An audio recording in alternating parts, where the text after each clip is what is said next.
L'action, c'est quand même un genre qui n'est pas très bien maîtrisé par les réalisateurs français, pas trop toujours. Mais vous avez donné un mélange qui est assez magique.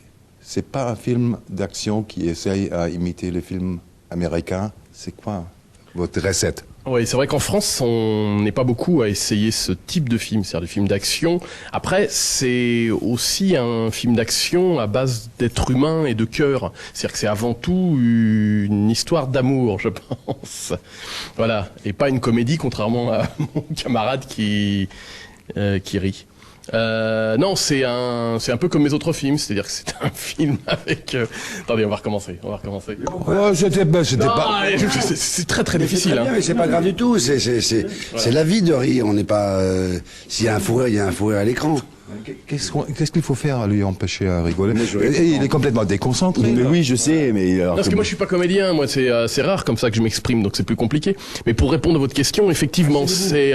Ouais, non, parce que j'ai une scoliose, monsieur. Pour répondre à votre question, effectivement, en France, on fait peu de films d'action. Pour X raisons, et j'aime bien dans votre question le fait de remarquer que j'ai pas essayé de singer le cinéma américain. C'est un film français, effectivement, qui se rapproche du cinéma anglo-saxon, mais qui peut se rapprocher aussi du cinéma coréen, par exemple. Voilà, mais la base est vraiment une histoire humaine et avec des personnages qui courent pour les bonnes raisons, c'est-à-dire par amour. Là, en l'occurrence, sauver le fils de Vincent, du personnage de Vincent, aidé en ça par son meilleur ami, Gilles, ici présent.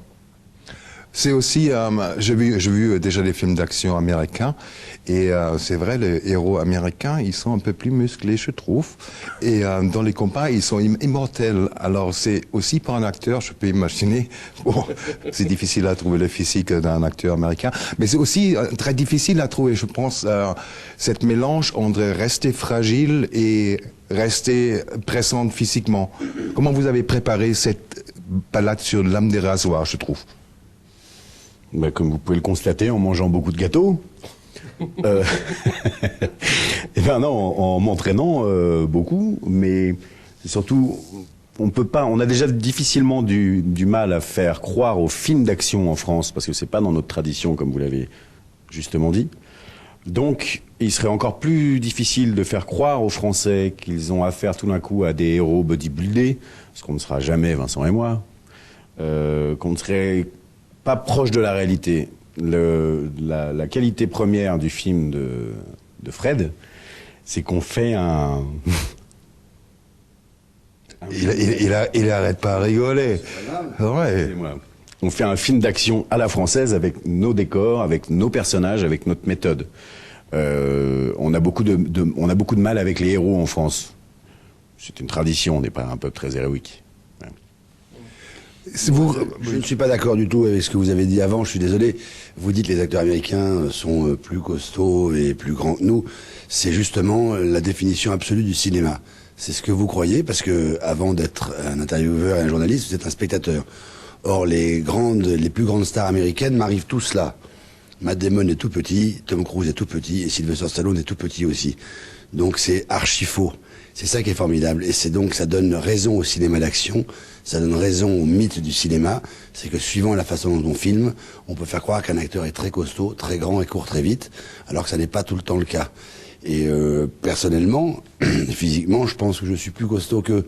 Et pourtant, parce qu'on passe par le prisme français, il y a comme ça une décision qui est prise, que le cinéma américain est un cinéma d'action absolument incroyable et le cinéma français est plus cheap, pour employer un mot anglais pour Euronews. Et ce qui me plaît dans le film de Fred Cavaillé, ce qui m'a plu au scénario, et ce qui m'a plu pendant le tournage, et ce qui m'a plu quand j'ai vu le film, c'est que les gens sortent et pensent exactement ce que moi je pense, et c'est pas péjoratif, on dirait un film à l'américaine. Et donc, je suis content parce que j'ai pas toujours envie de leur ressembler, voire même rarement, parce que je ne pense pas qu'ils soient les meilleurs dans tous les genres de cinéma. Mais en ce qui concerne le cinéma d'action, c'est vrai qu'ils sont les référents. C'est comme ça. Ils ont un savoir-faire, ils ont l'économie qu'il faut, ils ont quelque chose qui fait que ils ont des décors inouïs, ils ont une chance incroyable d'avoir des voitures américaines, des immeubles américains, des avenues américaines, des villes avec des déserts, c'est fou ce que ne serait-ce que le décor américain amène à la dramaturgie. Et je trouve que dans ce film, moi je pense que c'est le film d'action le plus incroyable que j'ai vu en France, en langue française. Oublions le fait que nous soyons dedans, je le dis très très sincèrement, j'aimerais ne pas être dedans pour pouvoir dire, en tant que spectateur, que c'est ce que j'ai vu de mieux en France. Et je suis content d'être dedans, parce que je suis très fier de ce film. Mais c'est vrai que c'est la première fois qu'on rivalise vraiment avec le cinéma d'action pur et simple, avec en plus une psychologie derrière, qui est la patte de Fred Cavaillé, où il y a quelque chose de quotidien, d'humain entre les protagonistes. Ça parle d'amitié aussi, ça parle d'un couple qui va peut-être se remettre ensemble, et ça parle surtout de défendre un enfant, et jusqu'où un homme, voire deux hommes, un homme et son meilleur ami, son complice, sont capables d'aller, voire à tout prix, pour sauver la vie d'un enfant.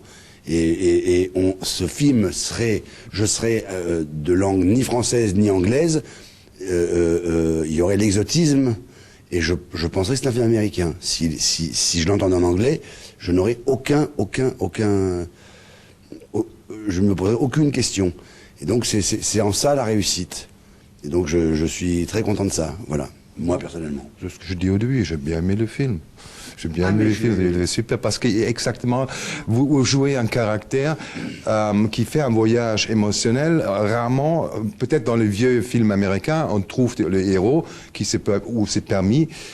Il veut faire un voyage. Vous êtes à un moment dans le film, certainement au début, très fragile, et pendant le film, vous avez tout un voyage. Et ça, exactement, cette liberté pour un jeu d'acteur, on trouve moins dans le film des Américains, je pense. Et bien sûr, les Américains ont de jolies voitures, mais vous avez des Peugeot, non? Citroën, c'est super, c'est magnifique. Moi, je préfère les Mercedes, c'est les Porsche, c'est pas grave. Pour vous, le jeu d'acteur... On peut rire, parce que vous dites quelque chose. C'est comme ça. À votre humour, quand même. Oui, Ah bon? c'est humoralement, attention. Et c'est pas tous les jours en plus qu'on est interviewé par Lénine. Non mais c'est vrai. Ouais. Donc je fais un retour dans l'histoire quand même. Vous imaginez pour moi, tout d'un coup, ce que c'est. C'est quand même un choc. C'est un choc. Il faut nous excuser. On peut revenir au sérieux, sinon ils vont me virer. La part sérieuse de ce film, c'est moi. Mais c'est aussi français, ça, de rigoler un petit peu et de désacraliser les choses, et voilà. On parle de choses d'acteurs parce que aujourd'hui, de plus en plus, les Américains, il y a beaucoup de réalisateurs, ils n'ont jamais appris à travailler avec des acteurs. Ils ont appris à faire péter des hélicos, mais il y a très peu de réalisateurs qui savent travailler avec des acteurs. Où est-ce que vous avez appris à travailler avec des acteurs? Ben, j'ai appris sur mes 2 films précédents, c'est-à-dire après je pense qu'on s'améliore au fur et à mesure. Après le travail avec Vincent et le travail avec Gilles est beaucoup moins difficile parce que je les connais très bien, ils me connaissent très bien. Donc je dirais mon travail a débuté le jour où j'ai choisi Vincent pour mon premier film et où j'ai choisi Gilles pour mon second film. Après on se connaît très bien, qu'on se parle assez peu. Voilà, après s'ils ont des questions sur l'histoire et leur personnage, où il peut aller, je peux y répondre, mais c'est vrai qu'en règle générale j'interviens assez peu parce qu'ils me sollicitent assez peu. Qu'est-ce qu'on fait? Parce que vous avez travaillé plusieurs fois ensemble. Comment on fait pour pas livrer ce qu'on a déjà livré dans les autres films? Bien sûr, c'est toujours une autre histoire, c'est toujours un autre caractère, mais les acteurs sont parfois un peu feignants. Alors comment on se donne un peu pour sortir ce qu'on a déjà montré? Moi, en ce qui me concerne, le personnage... C'est la première fois que je travaille avec Vincent. Hein. Bon, là, c'est le 2e film que je fais avec Fred, mais en ce qui me concerne, le rôle est diamétralement opposé. Diamétralement opposé. Parce que dans le premier film, je subissais, j'étais passif, et là, je suis très actif. Je vais à l'encontre de l'histoire, je suis un membre actif de la narration. Donc pour aller dans votre sens, le rôle n'est pas du tout le même, donc il y a un travail qui est pas du tout le même. Par contre, en termes d'investissement psychologique, dans ce type de film, on peut pas dire non plus que ce soit ce qu'il y a de plus compliqué. Voilà, c'est des films qui sont extrêmement complexes et compliqués physiquement surtout. Et en fait, parce que c'est compliqué physiquement, ça devient relativement simple au niveau du jeu, puisqu'on est toute la mise en scène, toute l'histoire participe à ce que vous soyez totalement pris dans l'histoire. Vous voyez ce que je veux dire? C'est-à-dire que tout ce que Fred met en place autour de nous plonge dans une dans une façon, dans une méthode qui fait que nous, on n'a plus qu'à jouer, à être. Il n'y a pas, un déroulement, on va dire, psychologique au jeu. C'est du jeu primaire. C'est un rapport enfantin au jeu. Vous voyez ce que je veux dire? Ce que je trouve toujours magnifique quand on voit des jeux des acteurs sur l'écran, on oublie très souvent, c'est une question d'une concentration qui est énorme. Parce que vous faites un travail très souvent bout à bout. Ça veut dire, on enchaîne des takes. Et je trouve que c'est très difficile à garder le passé qui est très présent dans le film, c'est important le film. Je trouve que c'est très difficile dans un film à garder cette concentration de toute une histoire complexe dans un film qui est tourné et coupé dans les takes. Mais on ne garde pas. Le meilleur moyen de garder un état tout le temps, c'est d'être. On est. On est du premier jour au dernier jour. Et en fait, les gens, ça dépend des acteurs et des méthodes de travail, mais je ne suis pas, pendant la journée, Simon, et après, je lâche le personnage de Simon pour redevenir moi, Vincent, quand je vais au restaurant le soir pour me détendre. Parce que moi, je suis un acteur qui, à la fin de la journée, je vais dîner au restaurant, comme Gilles, on a notre vie qui reprend. Je n'ai pas besoin de m'enfermer dans des endroits, disparaître, laisser ma famille pendant 4 mois pour faire le vide dans ma tête. Moi, je suis quelqu'un qui reprend sa vie quotidienne de tous les jours. Alors, j'ai trouvé un moyen, c'est au lieu de laisser Simon sur le tournage le soir pour redevenir Vincent, j'ai décidé que j'étais Simon tout le temps, et de temps en temps, Simon, quand il quitte le tournage, il joue à Vincent. Mais c'est toujours Simon. Donc c'est juste, on est un personnage, et on n'a pas besoin de le garder. On l'est, c'est ça. Et au fur et à mesure que le tournage avance, on rentre de plus en plus dans la peau du personnage, et je pense même, on finit par connaître assez rapidement mieux le film que le metteur en scène, ou en tout cas mieux le personnage que le metteur en scène. Les premiers jours, le metteur en scène vous dit, le personnage il est comme ci, il est comme ça, il nous dirige, et puis il y a un moment, quand on commence à jouer plusieurs takes, comme vous dites, à différents endroits, on assemble une sorte de mini-puzzle, qui fait qu'on a une vue à peu près de tout l'ensemble de ce qu'on va faire, et on commence à connaître le personnage, et on sait instinctivement ce qu'il faut faire et pas faire. Et quelquefois, les bons acteurs, au bout de 10-12 jours, le metteur en scène, juste, essaye d'être témoin de ce qu'ils font. De temps en temps, il leur dit ça, c'est un peu trop ou pas assez. Mais c'est nous qui sommes. On sait mieux puisque c'est nous qui vivons les choses. Donc il y a des choses qu'on sent, des choses qu'on sent pas, des choses qu'on trouve qui sont trop, pas assez. Et on fait ce travail, évidemment, à 3. Mais on ne quitte pas un personnage. Donc, personnellement, moi, j'ai pas à me concentrer. Je me concentre bien longtemps à l'avance. Et une fois que la course est partie, les intermèdes où je rentre chez moi et où je dors, ça n'est que juste des pauses sur image. Hop, la conversation reprend le lendemain avec le metteur en scène et mon acolyte, l'autre rôle principal du film, là où elle s'est arrêtée la veille. Exactement là où elle s'est arrêtée. Ça y est, on fait corps. Quand on travaille dans le cinéma, dans le théâtre, on a toujours des choses, on aime avec un acteur, on joue, il est fort pour ça. Vincent, il ressent quoi pour vous? Qu'est-ce qui lui fait fort pour jouer avec lui? Son rythme. C'est un acteur qui a un rythme. Vous savez, on parle souvent pour les gens, pour les mélomanes, pour les gens qui font de la musique, on parle de l'oreille absolue. Vincent, il a le rythme absolu. C'est-à-dire que quand vous jouez avec lui, il impose aussi un rythme qui fait que les dialogues coulent de source, que les temps semblent évidents, ce qui n'est pas le cas de tout le monde. Vous tournez des fois avec des acteurs qui sont très très bons, hein, qui peuvent être très bons dans un domaine ou avec d'autres, mais qui ne fonctionnent pas avec vous. Là, on a une chance inouïe, c'est que on s'est trouvé sur une question on va dire, de musique, en fait. Ça marche. C'est un acteur qui joue avec vous. On a pas mal qui jouent seuls, ou qui jouent pour eux, avec des méthodes très contestables. Lui, il joue pour l'autre, pour le metteur en scène, pour tout le monde, en fait. À partir du moment où il fait un film, il le fait à 2000%. Et ça, chaque seconde du film. Il n'a pas décidé qu'une scène était plus importante qu'une autre. Il n'a pas décidé qu'un dialogue était à mettre plus en relief qu'un autre. Tous les personnages, qu'ils soient devant ou derrière la caméra, sont importants. Ce qui fait que on est dans une générosité de jeu qui fait que, comme il l'a expliqué tout à l'heure, on ne joue pas, on est, ni plus ni moins. Et c'est très facile à juger parce que si c'est pas le cas, ça sonne faux au théâtre et sur la scène. Absolument.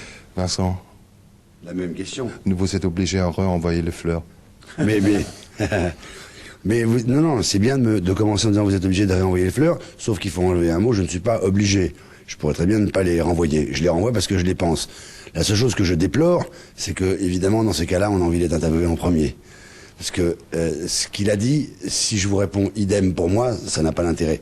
Donc il faut que j'étaye un peu ma réponse. Plus court. Plus court. Ça voudrait dire qu'il a moins de qualité que moi. Plus court. Non. Ça a été évident. Alors je vais vous le raconter en une anecdote. En fait, pour dire ce que moi j'ai pensé de Gilles, ça a été immédiat. En fait, on s'est raté à 2 ou 3 reprises. Et j'ai 2-3 obsessions dans la vie du cinéma.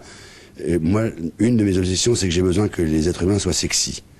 C'est comme ça. Il y a des gens qui sont sexy et ceux qui sont pas sexy.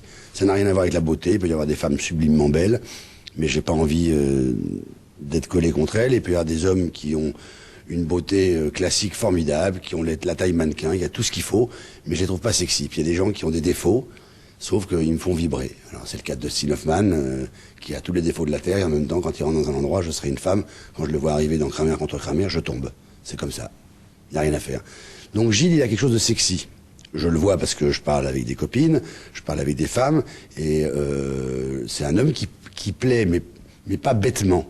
Il plaît intelligemment. Il a quelque chose, comme ça, on ne sait pas pourquoi.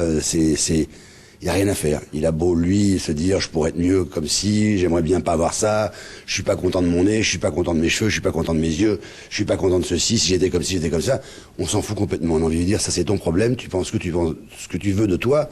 Ce qui compte, c'est que nous, on pense de toi, et nous, on te trouve sexy. Donc ça, c'est très important pour moi. Et donc, j'aime jouer avec quelqu'un qui est sexy. S'il n'y a rien d'homosexuel, c'est quelque chose de... Ça m'attire, ça m'excite, ça me plaît. Voilà, c'est la première chose. Et donc, quand je suis sorti de la voiture le jour de la première scène, je me souviens que c'était la première fois qu'on allait échanger une phrase filmée. Avant, on a beau se dire, on va arracher la baraque, tu vas voir, on va faire un film d'enfer, ça va être un malheur. Tout ça, c'est du blabla. À un moment, le metteur en scène dit moteur, il est 12h04, c'est le premier jour de tournage. Moteur, je suis à côté de lui, il est au volant, je suis à côté, et je le cache pas, j'ai la moitié de mon cerveau qui est en train de jouer la comédie, et l'autre qui fait pourvu que ça me plaise, pourvu qu'il me plaise, pourvu que je lui plaise et pourvu qu'il me plaise. Mais avant de savoir si je vais lui plaire, pourvu qu'à moi il me plaise. Il a dit la première phrase, je me souviens très bien, parce que les acteurs, ils ont plusieurs cerveaux qui travaillent en même temps. Il y en a un qui est très sincère, qui joue la comédie, il y en a un autre qui entend tous les bruits qui se passent autour, il y en a un troisième qui voit tout ce qui se passe, comme ça, qui voit très bien ce qui se passe là-bas et là-bas. Il y en a un quatrième qui voit la tête du metteur en scène, s'il est content ou pas content. Il y en a un cinquième, s'il y a un tout petit début de pluie sur le pare-brise qui fait merde, on va couper la prise, c'est dommage parce que j'étais bien. Il y en a un sixième qui dit la phrase est bien arrivée, je vais laisser 4 secondes. Il y en a un septième qui fait je vais encore attendre 2 secondes. C'est Steve Austin. Il se passe 12 000 trucs là-haut. Et un de mes cerveaux, un des 17 cerveaux ultra sur le coup, m'a dit ah, j'aime bien comment il parle lui, c'est bien. C'est pile ce que je voulais entendre. C'est arrivé genre... Et ça s'est posé... Sa phrase, elle s'est posée genre... sur ma piste d'atterrissage, de façon à ce que moi je puisse redécoller et lui renvoyer comme j'ai envie. Voilà, je suis sorti de la voiture, j'étais voir le metteur en scène, j'ai tapé sur l'épaule. Il a levé son casque comme ça, j'ai fait... impec. C'est parti. Je pense un acteur sur scène au film, c'est comme la chanson. Une fausse note, vous entendez tout de suite. Absolument. Ouais, absolument. J'ai oublié la question. Votre film, il est vendu aux États-Unis. On peut attendre un remake. Comment on peut prendre une nouvelle comme ça? Il ne suffit pas, votre film, pour être vendu aux États-Unis, dans le monde entier? Non, c'est plutôt flatteur. C'est-à-dire le premier film pour elle a été remaké, le second l'est aussi en Inde, en Corée, aux États-Unis. Après non, c'est flatteur. C'est-à-dire que moi j'essaie tout le temps de toucher le plus grand nombre. C'est ça, d'avoir L'universalité, c'est difficile, mais ça me plaît bien de me dire s'il y a un remake, qu'il soit américain ou autre, que quelqu'un à Mexico, à Bruxelles ou à Tokyo puisse voir le film et être touché par les mêmes émotions. Voilà, moi j'ai écrit ça chez moi dans ma salle à manger. Non, c'est très flatteur. C'est très flatteur. Ça flatte peut-être un peu mon ego, mais ça fait du bien des fois. Je suis mais pardon, il y a une autre et économiquement c'est formidable parce que plus le film est acheté, plus il est vu à l'étranger, plus il y a des distributeurs dans tous les pays du monde, plus le metteur en scène quand il fait son film d'après, ce qui est le cas de celui-là par rapport à À bout portant et Pour elle, surtout À bout portant qui a été encore plus vendu que Pour elle, il y a des gens qui font des pré-achats de l'étranger. Ce qui fait que le producteur peut se dire, tiens, avec tant de préachats, je peux augmenter le budget de tant pour le film. Ce qui fait que il a pu réussir à faire ce film à peu près dans les conditions où il a voulu, grâce au succès de À bout portant dans le monde entier. C'est pas rien. Et donc le prochain, il pourra le faire d'autant plus facilement que ce film sera vendu en Corée, au Japon, en Belgique, en Espagne. À force de rajouter pays sur pays, ça fait ce qu'on appelle une base d'argent qui se rajoute au budget du prochain film. Et c'est la différence qu'il y a entre certains réalisateurs et d'autres, c'est leur propension à être vendu à l'étranger. C'est très très intéressant aujourd'hui. C'est difficile de faire du cinéma aujourd'hui si on n'est pas quelqu'un qui est exportable. Peu importe le coût à chaque fois, mais dans plusieurs pays, parce que c'est ça qui aide les films à se faire, et c'est ça qui fidélise un metteur en scène et son cinéma. Je suis obligé d'arrêter parce qu'il y a la meute qui attend. Il y a des autres journalistes derrière moi. Je vous souhaite beaucoup de succès pour ce film-là. Et personnellement, moi j'ai bien aimé le film. Et je vais recommander le film. Et bonne chance pour les prochains projets, parce qu'après ce film-là, c'est toujours difficile à faire mieux. C'est très gentil. Merci beaucoup. Bonne journée. Merci infiniment. Merci beaucoup. Au revoir. Merci. Non, super. Merci beaucoup. Merci à vous. Merci à tout le monde.